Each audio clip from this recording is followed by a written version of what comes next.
Hayotim shunaqa yomon tarafga o'zgarib ketdi. Bir kunni ichiga hammasi shunaqa yomon tarafga o'zgarib ketdi. Qachon bunaqa bo'lishga ulgurdi? Nimadir bo'lsa agar hamma savollarni men o'zimdan qidiraman. Qayerga bunday qildim, unday qildim, hamma aybni o'zimdan faqat qidiraman. Bugun shunaqa yomon javob oldim o'sha savolimga. Menga bugun aytdilarki, agar dadangiz bo'lardi, bunaqa bo'lmasdi, sizga hech kim gapirib bo'lmasdi.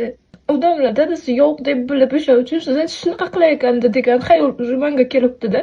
Men sizlarga bunday rahm keltirish uchun yoki nimadir emas, просто men полностью hamma hayotimni shu Instagramga almashtirganman.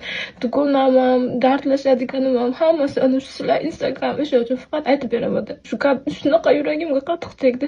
Agar dadangiz bo'lardi, sizga unday qilolmasdilar, sizga bunday deyolmasdilar, dadangiz sizni tarafingizni olardi, bunday qilma, mani qizimga gapirma degan bo'lardi.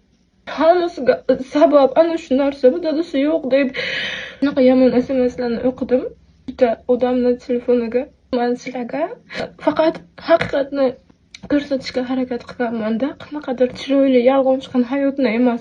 Lekin odamlar undan вообще boshqacha foydalanar ekan, o'ylaykanki men qanaqadir boshqa yomon, ana uydan ketgan, значит yomon, onasi 2 marta ajrashgan, значит yomon.